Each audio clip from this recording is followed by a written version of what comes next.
Welcome back to Kids Unboxing. My name is Genesis and we are going to review the new Godzilla. We are going to be talking about the spikes, how cool they are, and the details, how it's fading.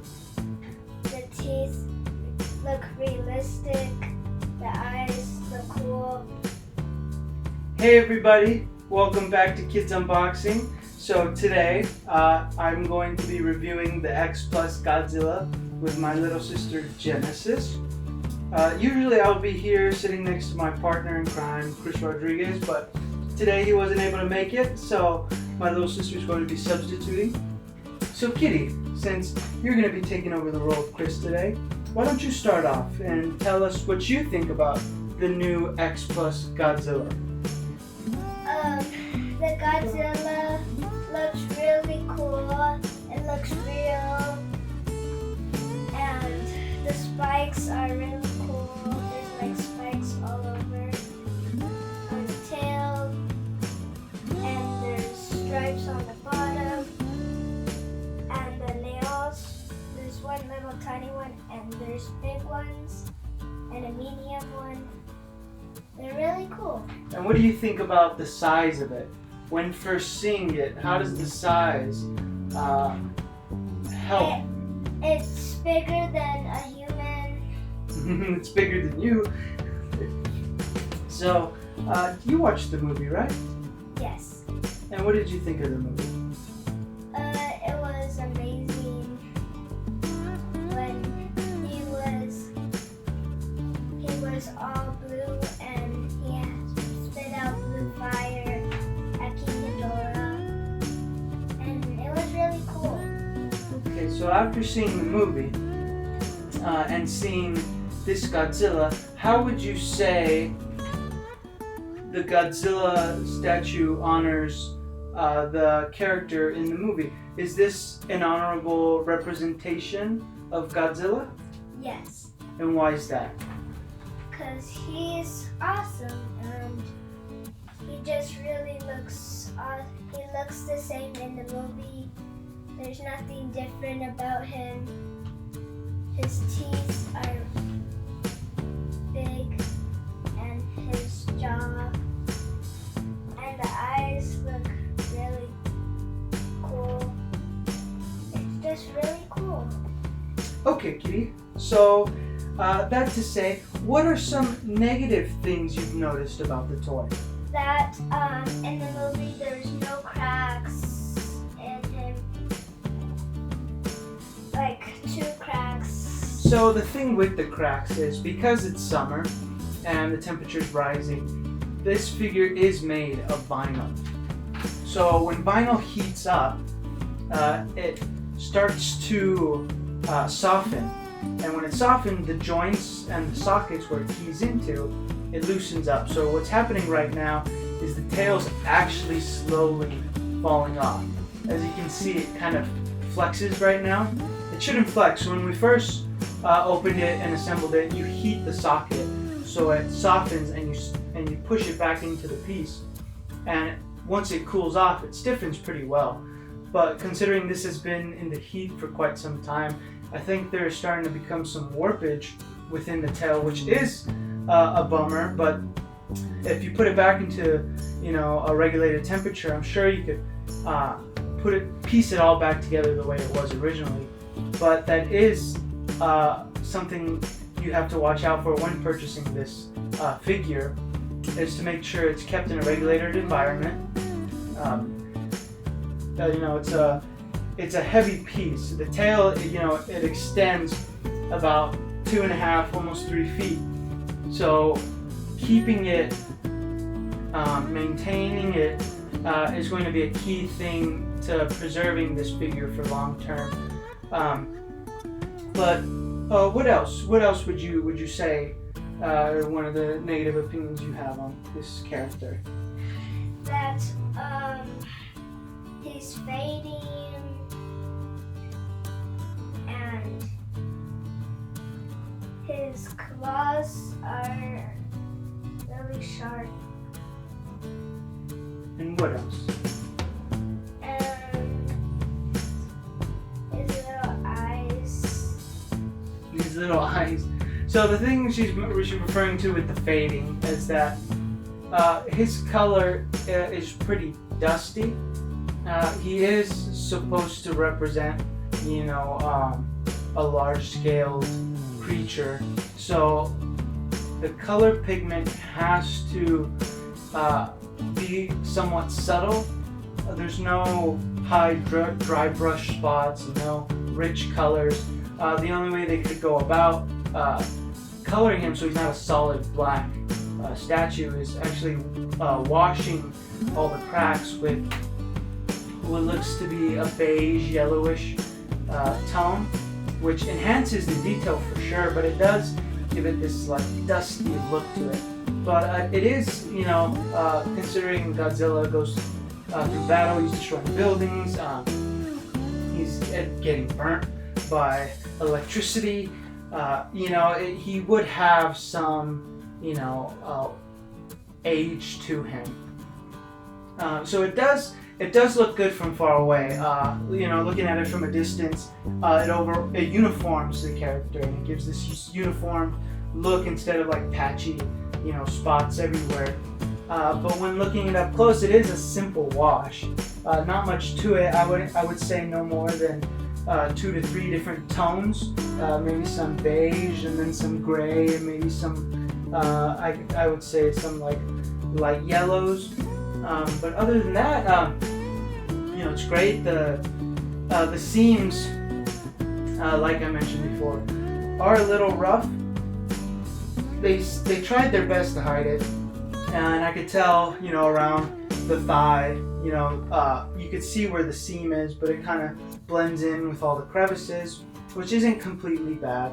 As well as the spikes, you can tell the spikes are detachable, but all of it kind of just uniforms together, and it looks good. But the tail is, I would say, the eyesore of it all. When first assembling it, it blends in pretty well, but after a while of heat, it does warp into this funky shape. But it is a bummer. But like I said, this was left in a warm room for quite some time. Wasn't well taken care of, which is, a shame. But for yours, if you end up purchasing it, I would just say take care of it as best as you could. It is a fragile piece. Vinyl is like a tar that when solidifies, it turns into like a flexible rubber. But heat will bring it back to a soft form. So just be aware of that. So with the tail, it does come with 2 supports. It comes with this rubber. It looks like a square, like a tapered square. It's a little too noticeable. It takes away from the piece because it's just this big block at the end of his tail. But it does come with. Let me grab that real quick. It does come with a second option, which is this like clear plastic, like a center rod. And this one, I don't know if you can kind of see it. And this one's pretty subtle. It's clear, so it's not noticeable, which I really like about it, because even though the tail's heavy and you have to make sure you always have support on it, it doesn't take away from it. And it's subtle, it's clear, and you still get the effect of Godzilla standing on his own. The mouth, the scales, the hands, all the little parts of him are so detailed as well. I love looking at this piece, just walking by it. It's just this grand sculpture. I believe they used the original file from the movie, posed it, I would assume printed it, molded it, and then mass-produced it and created these beautiful pieces for people to purchase. I purchased mine roughly around $8.50 on eBay. Price varies. You could find it. You might find it for like $50 cheaper. You might find it for $100 more expensive. You just have to keep a lookout and be on top of it. There is a second version of this with the blue eyes and the blue spikes. I was considering purchasing that one, but I was really keen on making sure I didn't want to risk it. I wanted to make sure I purchased something safe. I wanted to make sure the detail was there. I wasn't too confident with the paint job, especially because the blue was misted on. It looks like it's a light blue mist. And I didn't know how well that was going to allude to the effect that he's glowing instead of using like a clear tinted blue plastic or rubber and then dry brushing over that. I'm sure, looking at this one, I'm sure the blue one would look just as great. So it's all about preference, what you're looking for, what you want to buy. I like classic. I want to see his eyes. I want to see the paint job of his eyes. I want to see the character. I want to see, I want to see the life in him. And the blue is more of the glowing Godzilla is more of a capture in time within the movie. So it's a photograph, how I would see it. And this, it's also a photograph, but you still capture the life in him.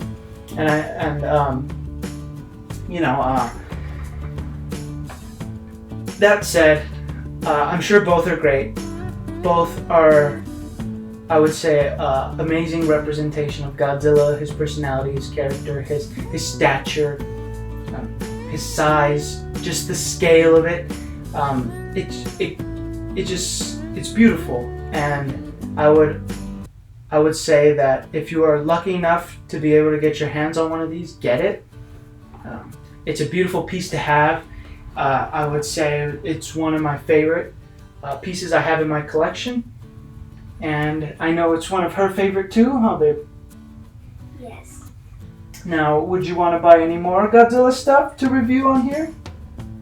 Yes, because these are really cool and they look really real. Yes, X-plus is doing a phenomenal job making these statues. I love their work, and I hope this company continues to make newer and newer products from some of the new movies. I know Kong vs. Godzilla is coming out. I would love to see.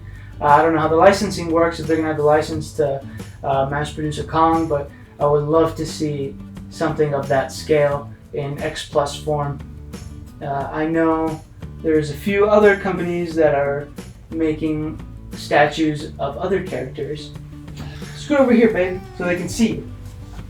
I know Spiral Studios is making a King Ghidorah, which we'll see if I get. I'm not sure yet, but if I do, I'm definitely going to review it on this channel and show a size comparison of the both. I believe King Ghidorah is a little bit smaller in scale, but it will still be amazing to see both of these titans side by side with each other. And whatever else comes my way, I would love to compare in size and show you guys what they look like. And I know she's looking forward to all the new stuff coming our way and coming onto this channel. I know Chris, my partner in crime, he's ordered a few stuff to show off on this channel with us and to share with you guys. And it's all going to be a surprise. We won't give away too much, but I'm glad we're able to share this with you guys. So I think that's it. Is there anything else you have to say, little one? Nope. Why don't you say goodbye to the people? Bye, guys. Thank you guys for watching. I hope you guys can subscribe, leave a like, and let us know down in the comments if you want us to review anything else. Subscribe. Bye-bye.